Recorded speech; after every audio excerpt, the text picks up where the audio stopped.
ಹಳೆಯ ಚಿನ್ನದ ಒಡವೆನ ಅಧಿಕ ಬೆಲೆಗೆ ಮಾರಬೇಕೆ ಅಂದ್ರೆ ಆಟಿಕಾಗೆ ಕಾಲ್ ಮಾಡಿ 880300 ಅಟ್ಟಿಕಾ ಗೋಲ್ಡ್ ಕಂಪನಿ. ಒಂದು ಮೇಜರ್ ಅಪ್ಡೇಟ್ ಇದೆ. ಇದೇ CWRC ಆದೇಶಕ್ಕೆ ಸಂಬಂಧಪಟ್ಟಂತೆ ಸರ್ಕಾರ ಮುಂದೆ ಏನು ಮಾಡಬಹುದು ಅನ್ನೋದ್ರ ಬಗ್ಗೆ ಮುಖ್ಯಮಂತ್ರಿ DK ಶಿವಕುಮಾರ್ ಅವರು ದೆಹಲಿಯಲ್ಲೇ ಅಡ್ವೊಕೇಟ್ಸ್ ಅನ್ನ ಭೇಟಿಯಾಗಿದ್ದಾರಂತೆ. ಆ ಮೂಲಕ ಕಾನೂನು ತಜ್ಞರ ಸಲಹೆ ಪಡೆಯೋದಕ್ಕೆ ಮುಂದಾಗಿದ್ದಾರೆ ಮುಖ್ಯಮಂತ್ರಿ DK ಶಿವಕುಮಾರ್. ದೆಹಲಿಯಲ್ಲಿ ರಾಜ್ಯದ ಹಿರಿಯ ವಕೀಲರ ಸಭೆ ಕರೆದಿದ್ದಾರೆ ಮುಖ್ಯಮಂತ್ರಿ DK ಶಿವಕುಮಾರ್. ದೆಹಲಿಯ ಕರ್ನಾಟಕ ಭವನದಲ್ಲಿ ಮುಖ್ಯಮಂತ್ರಿ DK ಶಿವಕುಮಾರ್ ಸಭೆ ಮಾಡ್ತಾರಂತೆ. ವಕೀಲರ ಜೊತೆ 11ವರೆಗೆ ಸಭೆ ಫಿಕ್ಸ್ ಆಗಿದೆ.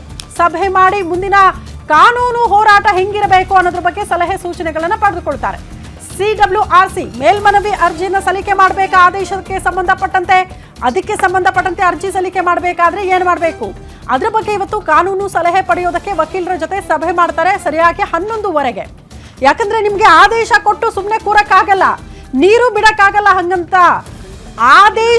ಆದೇಶಕ್ಕೆ ತದ್ವಿರುದ್ಧವಾಗಿ ನಡೆದುಕೊಂಡ್ರೆ ಅದು ಸಂಕಷ್ಟ.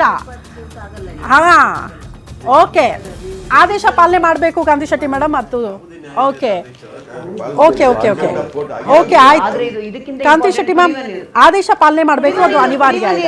ಓಕೆ, ಕುಡಿಯುವ ನೀರು ನಾವು ಗದ್ದೆಗೆ ಹಾಕಿ ನೀರಂದ ಕಾನೂನು ಹೋರಾಟ ಮಾಡಿ ಬೇಕಂದ್ರೆ ಏನಾದ್ರೂ ಆಪ್ಷನ್ಸ್ ಇದೆ. ಬಟ್ ಆದೇಶನೇ ಪಾಲನೆ ಮಾಡದೆ ಸೈಲೆಂಟ್ ಆಗಿರಕ್ಕೆ ಪಾಲನೆ ಮಾಡಬೇಕು, ನ್ಯಾಯಾಲಯಕ್ಕೆ ತಲೆ ಬಾಗ್ಬೇಕು, ಅದ್ರ ಬಗ್ಗೆ ನಾನು ಹೇಳ್ತಾ ಇಲ್ಲ. ಆದ್ರೆ ಕುಡಿಯುವ ನೀರು ಯೋಚನೆ ಮಾಡಿ. ಕುಡಿಯಕ್ಕೆ ನೀರಿಲ್ಲ ಅಂದ್ರೆ ಏನ್ ಮಾಡ್ತೀರಾ? ಪ್ರಾಣ ಹೋಗ್ಲಾ ಕುಡಿಲಿಕ್ಕೆ ನೀರಿಲ್ಲ ಅಂದ್ರೆ? ಅದಕ್ಕೆ ಅಲ್ವಾ ಈಗ ಈ ಕಾನೂನು ಹೋರಾಟದ ಬಗ್ಗೆ ಅವರು ಸಲಹೆ ಪಡೆದುಕೊಳ್ತಿದ್ದಾರೆ. ಅಲ್ಲ, ಅದಕ್ಕೆ ವಸ್ತುಸ್ಥಿತಿನ ಹೇಳ್ಕೊಡಿ. CM ಅವ್ರಿಗೆ ನಾನು ಕೇಳ್ಕೊಳ್ಳಿ, ವಸ್ತುಸ್ಥಿತಿನ ಹೇಳಿ. ಆದೇಶ ಪಾಲನೆ ಮಾಡಿಲ್ಲ, ರೈತರ ಇಂಪಾರ್ಟೆಂಟ್, ರೈತರ ಹಿತಾಸಕ್ತಿನ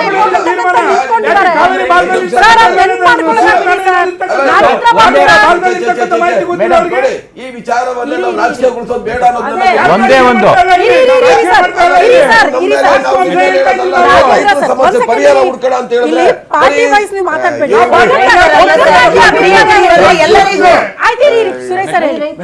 ಎಷ್ಟು ವರ್ಷದಿಂದ ಈ ಗಲಾಟೆ ನಡೀತಿದೆ? ಯಾವುದೇ ಪಕ್ಷ ಆಗ್ಲಿ, ಬಿಜೆಪಿ ಆಗ್ಲಿ, JDS ಆಗ್ಲಿ, ಕಾಂಗ್ರೆಸ್ ಆಗ್ಲಿ, ಯಾವುದೇ ಪಕ್ಷಗಳಾಗ್ಲಿ ಇಷ್ಟು ವರ್ಷಗಳಿಂದನೂ ನಮಗೆ ನೀರಿಲ್ಲ ಅಂದ ತಕ್ಷಣ ಈ ಗಲಾಟೆ ಶುರು ಆಗತ್ತೆ. ನೀರಿದ್ರೆ ಯಾವ ಗಲಾಟೆನೂ ಶುರು ಆಗಲ್ಲ. ಯಾವುದೇ ಪಕ್ಷದವ್ರದ್ದು ಒಟ್ಟುಗೂಡಿ ಒಂದು ಮಾಡಿದ್ರೆ ಯಾವ್ದು ತೊಂದರೆ ಇರಲ್ಲ ಅನ್ನೋ ನನ್ನ ಭಾವನೆ. ಅಲ್ಲ, ಪ್ರಕೃತಿ ಸರಿ ಸರ್, ಪ್ರಕೃತಿ ಸರಿ ಸರ್, ಪ್ರಕೃತಿ ಒಂದು ಸರ್, ಪ್ರಕೃತಿ ಸರಿ. ನೀವ್ ಏನೇ ಮಾಡಿದ್ರು ಇನ್ನೊಂದು ವಿಷಯ, ಮೆಟ್ಟೂರು ಡ್ಯಾಮ್ ಅಲ್ಲಿ ನೀರು ಎಷ್ಟಿದೆ, ಭವಾನಿಯಲ್ಲಿ ಎಷ್ಟಿದೆ, ನಮ್ಮ ಕಾವೇರಿ ಇದು KRS ಅಲ್ಲಿ ಎಷ್ಟಿದೆ, ಇವು ಮನವರಿಕೆ ಮಾಡ್ಕೊಡ್ಬೇಕಾಗಿದ್ದು ಯಾರು? ಅಲ್ಲ, ರಾಜ್ಯದ ಸರ್ಕಾರದ ಜವಾಬ್ದಾರಿ ಅಲ್ವಾ? ಅಲ್ಲಿ ಮೆಟ್ಟೂರು ಡ್ಯಾಮ್ ಅಲ್ಲಿ ನೀರು ಇರುವಾಗ ನಾವು ಯಾಕೆ ನೀರು ಬಿಡಬೇಕು? ನಮ್ಮಲ್ಲಿ ನೀರೇ ಇಲ್ಲದೆ ಇರುವಾಗ, ಕುಡಿಯೋಕ್ಕೆ ನೀರು ಸಾಕಾಗದೆ ಇರುವಾಗ ನಾವು ಯಾಕೆ ಬಿಡಬೇಕು ಅನ್ನೋ ಪ್ರಶ್ನೆ ಅಲ್ಲಿ ಯಾಕೆ ಇದ್ರ ಮುಂದೆ ಆಯೋಗದ ಮುಂದೆ ಎತ್ತಿಡಿಲಿಲ್ಲ? ಇದು ನಮ್ಮ ಇಲ್ಲ ನಾವು ಮನವರಿಕೆ ಮಾಡಿಲ್ಲ ಅಂತ ನಾವು ಹೇಳ್ತೀವಿ. ಇಲ್ಲ, ಅಲ್ಲಿಗೆ ಏನು ನೀವು ಇರ್ಲಿಲ್ಲ, ನಾವು ಇರ್ಲಿಲ್ಲ ಪ್ರಾಧಿಕಾರದ ಮುಂದೆ. ಖಂಡಿತವಾಗ್ಲೂ ನಮ್ಮ ಅಧಿಕಾರಿಗಳು ಆದರೂ ಕೂಡ ನ್ಯಾಯಾಲಯದಲ್ಲಿ ನೀವು ಏನು ವಾದ ಮಾಡಿದ್ದೀರಿ, ನೀವು ರೈಟಿಂಗ್ ಅಲ್ಲಿ ಕೊಟ್ಟಿದ್ದೀರಿ ಅನ್ನೋದ್ರ ಬಗ್ಗೆ ಕುಲಂಕುಷವಾಗಿ ಎಲ್ಲ ಸಿಗುತ್ತೆ. ಯಾಕಂತಂದ್ರೆ ತಗೊಳ್ಳೋಣ ವಿಷಯ ತಗೊಳ್ಳೋಣ ಸರ್. ಈ ಮನವರಿಕೆ ಮಾಡಿದ್ದೇ ಆಗಿದ್ದಿದ್ರೆ ಈ ರೀತಿ, ಯಾಕಂತಂದ್ರೆ ಒಳ ಅರಿವಿಗಿಂತ ಹೆಚ್ಚು ನೀರು ಯಾಕೆ ಬಿಡಬೇಕು ಅಂತ ಆದೇಶ ಮಾಡಿದ್ರು. ಎಕ್ಸಾಕ್ಟ್ಲಿ, ನೀವು ಮನವರಿಕೆ ಮಾಡಿಲ್ಲ ಅಂತ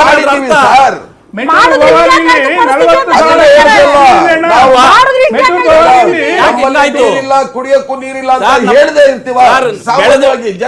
ಇನ್ನೊಂದು ವಿಷಯ, ಬೆಳೆದು ನಿಂತಿರೋ ಬೆಳೆ ಎಷ್ಟು ನೀರ್ ಬೇಕು, ನೀರ್ ಬೇಕು,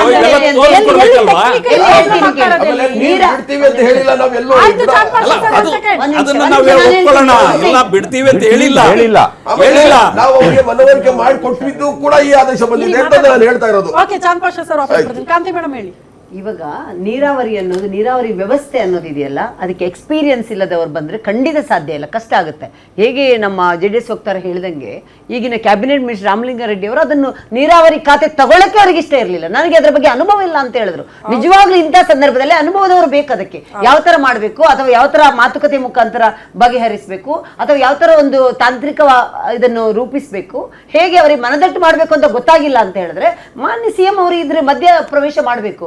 ವಸ್ತುಸ್ಥಿತಿನ ಈ ಏನು CWCಗೆ ಅವರು ಮನವರಿಕೆ ಮಾಡಬೇಕು. ಈ ತರ ವಸ್ತುಸ್ಥಿತಿ ಇದೆ, ನಮ್ ಕುಡಿಯಕ್ ನೀರೇ ತೊಂದರೆ ಇಲ್ವಾ, ನಾವು ಹೇಗೆ ಕೊಡ್ಬೇಕು, ಮನವರಿಕೆ ಮಾಡಿಲ್ಲ ಅಂದ್ರೆ ಹೆಂಗಾಗುತ್ತೆ? ಕರೆಕ್ಟ್. ಕಾಂತಿ ಶೆಟ್ಟಿ ಮೇಡಮ್ ವಾಪಸ್ ಬರ್ತೀನಿ, ನಾಗೇಂದ್ರ ಬಾಬು ಸರ್ ವಾಪಸ್ ಬರ್ತೀನಿ, ಮಾತಾಡಿಸ್ತೀನಿ. ಪ್ರಮುಖವಾಗಿ ಈಗ ಮನವರಿಕೆ ಮಾಡಿದ್ರು ಕೂಡ ಎಲ್ಲಿ ಫೇಲ್ಯೂರ್ ಆದ್ವಿ, ವಾಸ್ತು ಸ್ಥಿತಿಯನ್ನ ಅವಲೋಕನ ಮಾಡುವಲ್ಲಿ ಎಲ್ಲಿ ಫೇಲ್ಯೂರ್ ಆದ್ವಿ ಅನ್ನೋದು ಪ್ರಶ್ನೆ. ಯಾಕಂದ್ರೆ ನಿಮಗೆ ಪಕ್ಕದ ತಮಿಳುನಾಡಿನಲ್ಲಿ ಮೆಟ್ಟೂರು ಡ್ಯಾಮ್ನಲ್ಲಿ ಇರುವ ನೀರಿನ ಮಟ್ಟವನ್ನ ನೀವು ಗಮನಿಸಬೇಕು. ಅಲ್ಲಿ ಕೃಷಿಗೆ ನೀರಿದೆ, ಅವ್ರು ಕೇಳ್ತಾ ಇರೋದು 2ನೇ ಬೆಳೆಗೆ ನೀರು, ಆದ್ರೂ ಕೂಡ ನೀರು ಬಿಡಬೇಕನ್ನುವಂತ ಆದೇಶ ಬರುತ್ತೆ ಅಂತ ಅಂದ್ರೆ ತಮಿಳುನಾಡು ಪರವಾಗಿ ಮತ್ತೆ ಆದೇಶ ಬರುತ್ತೆ. ನಮ್ಮಲ್ಲಿ ಕುಡಿಯೋಕೆ ನೀರಿಲ್ಲ ರೀ, ಕೃಷಿ ಪಕ್ಕಕ್ಕಿಡಿ, ಕೂಡುದು ನೀರು, ನಾವು ಜೀವ ಉಳಿಸ್ಕೊಳ್ಳೋಣ, ಜೀವನ ಮಾಡೋಣ ಅನ್ನೋದಕ್ಕೆ ನೀರಿಲ್ಲ, ಆದ್ರೂ ಕೂಡ ನಾವು ಫೇಲ್ಯೂರೇ ಆಗಿದ್ದೀವಿ. ಕಾರಣ ಏನು?